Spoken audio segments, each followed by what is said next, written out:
Lagi-lagi saya ingin mengajak kalian mikir ya teman-teman, yang dimana ada baru-baru ini video yang beredar dari salah satu Habib muda, yang dimana dia ini berceramah seenak jidat. Lagi-lagi ceramahnya seenak jidat. Kalau dari kemarin ketika saya membahas tentang Habib Umar, Habib Bahar, Habib Rizik Syihab, dan beberapa Habib lain, termasuk Habib Ba'adud yang sering melotot-melotot, seolah-olah apa yang dia sampaikan adalah mutlak kebenaran. Ya seperti itulah bentuk karomah. Hai anak-anakku terbang satu-satu dan lain sebagainya. Tetapi ketika saya membahas perkara lain perihal dalil ya, yang dimana Habib Bahar dulu sudah saya tantang 1 tahun ya.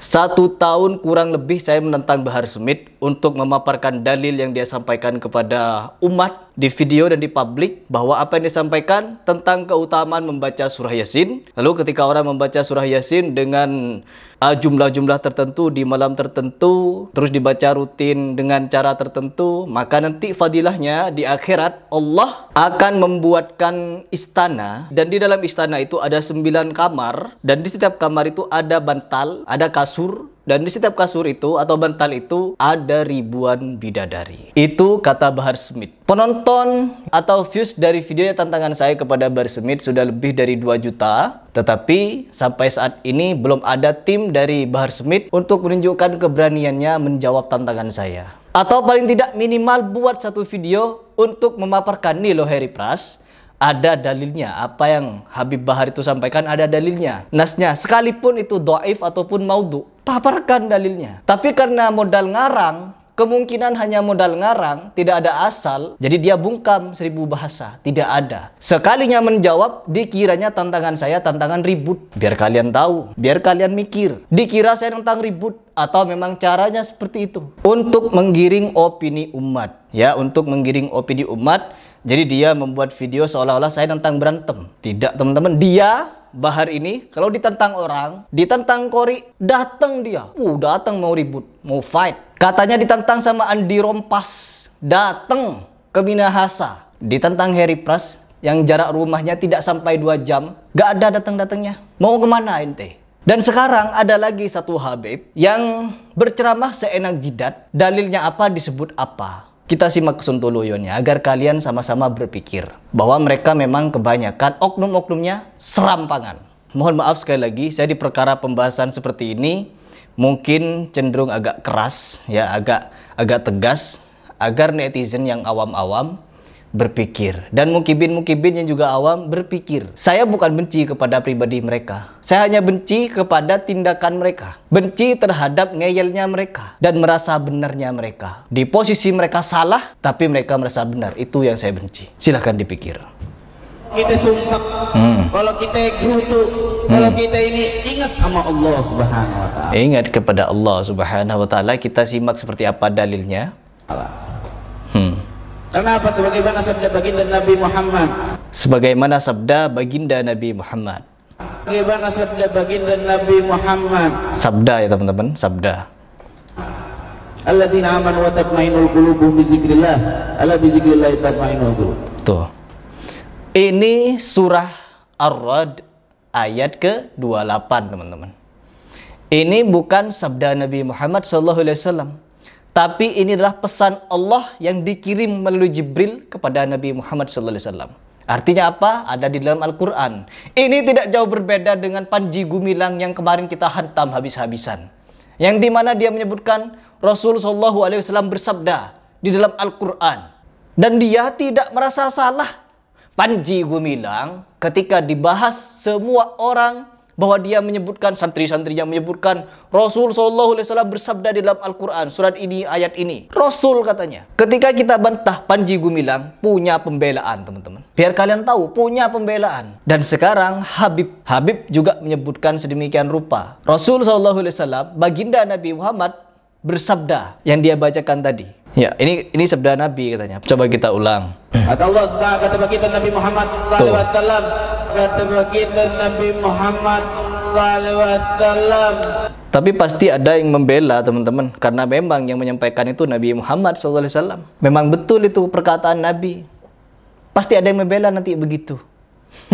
Jadi mau menyamakan antara sabda dengan firman sudah. Lanjut lagi. dengan menyebut namanya. Itu Tuh, dengan menyebut namanya. Allah Subhanahu wa taala memberikan ketenangan. Ketenangan.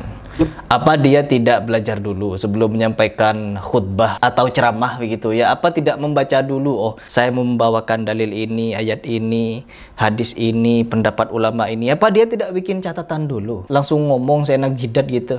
Apakah iya begitu? Aduh. Gembiraan dan dengan mengingat Allah Subhanahu wa taala memberikan.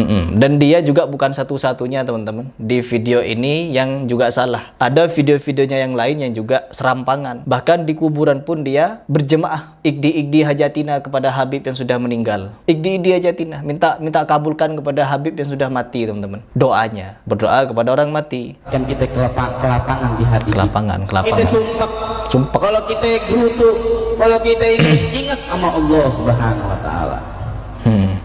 Kenapa? Sebagaimana sabda baginda Nabi Muhammad. Sebagaimana sabda baginda Nabi Muhammad. Alladzina amanu wa tatma'innul qulubuhum bi dzikrillah. Ala bi dzikrillah tatma'innul qulub. Aduh ya Allah. Mau kemana? Mau kemana? Ya, mau kemana? Aduh ya Allah. Ya samalah dengan Panji Gumilang kemarin menyebut Al-Quran itu sabda Nabi. Ya Allah. Dan ketika dibahas, ketika dibantah, ada pembelaan juga teman-teman. Dan bukan cuma Panji Gumilang. Bukan cuma Panji Gumilang. Ada orang-orang yang juga membela ucapan dari santri-santri Panji Gumilang itu.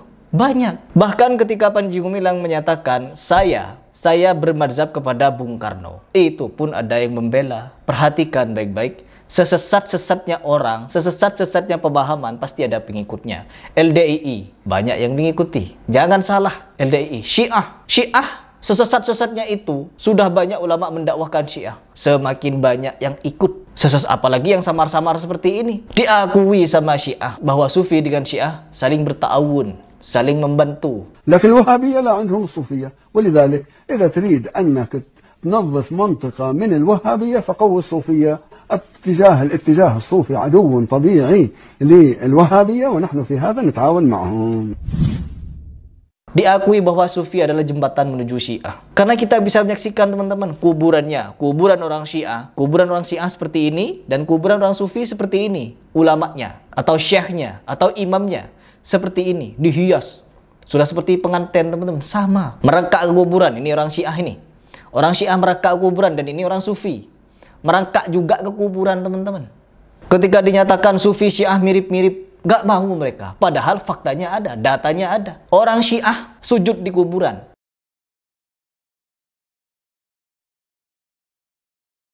Orang Sufi juga sujud, ada. Ada yang sujud. Bukan karena dia menghadap kiblat di depannya ada kuburan, no. Tapi keliling. Ini kuburannya, dia sujud dari sini, sini. Memang sujudnya menghadap kuburan. Igdi hajatina kepada kuburan. Dan ketika kita membahas seperti ini, karena Syiah memusuhi Wahabi dan Sufi juga memusuhi Wahabi. Karena mereka berdua sama-sama memusuhi orang yang dituduh-tuduh Wahabi ini, akhirnya apa? Mereka seolah-olah bekerja sama. Sampai pada ujungnya, outputnya seorang pemuda, anak muda dari Indonesia yang katanya kuliah 9 tahun ke Al-Azhar, pulang-pulang menormalisasi Syiah. Kita tidak mengingkari kelompok Syiah itu ada penyimpangan di dalamnya. Saya berkali-kali menegaskan itu, tapi heran saya juga. Seorang muslim tidak boleh dikeluarkan kecuali mengingkari hal yang prinsipil dalam agama. Dia masuk ke dalam syahadat, dia masuk kepada agama Islam dengan syahadat asyhadu alla ilaha illallah wa asyhadu anna Muhammad Rasul dengan segala turunannya. Anda keluar dari agama ini kalau mengingkari syahadat dan segala turunannya itu. Saya lebih baik menjadi Syiah daripada Wahabi katanya. Jadi dia sudah menganggap Syiah itu Islam.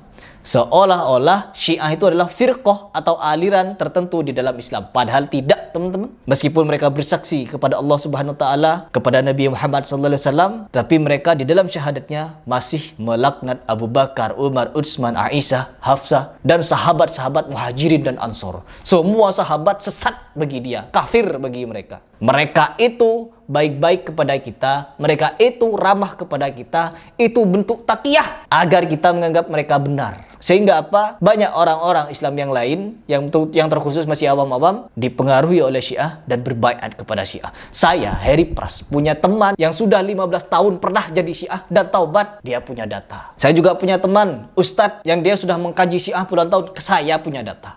Jadi kalian kalau ingin berbicara macam-macam kepada saya mentah, ya. Oh enggak sih, begini begitu, sontoloyo kalian. Sama halnya dengan Udin kemarin itu. Makanya dia tidak berani ketika saya tantang debat, ya. Karena saya menyebut di situ Syiah. Dia tidak akan bisa membela Syiah. Selamat Natal juga tidak bisa di bahasa Indonesia miskin, tidak bisa juga. Ar-Rahmanu 'alal 'arsy istawa dia juga tidak bisa. Karena ada Syekh Ahmed di belakang saya dan ada satu ustadz lagi yang akan membuat dia bingung nanti. Makanya dia antisipasi dulu alasan sakit. Ya begitu teman-teman. Jadi di video ini saya ingin mengajak kalian berpikir.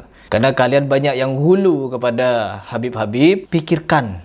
Berpikir, banyak di antara mereka oknum-oknumnya yang hobi dawir, doktrin, mengajarkan syubhat, mengajarkan khurafat dan lain sebagainya, tapi masih saja ada yang hulu. Ada yang saja yang percaya. Kenapa di Indonesia mereka sudah menjadi mayoritas dan orang-orang seperti kita yang mengajak berpikir cerdas masih segelintir saja. Semoga kedepannya makin banyak orang yang berpikir sebagaimana Guru Sekumpul. Kemarin banyak yang mendm saya, berterima kasih karena sudah mewakili perasaan mereka dengan kejadian Guru Sekumpul dan lain sebagainya. Sekarang mengajak kalian berpikir dari doktrin-doktrin semacam ini. Selamat berpikir.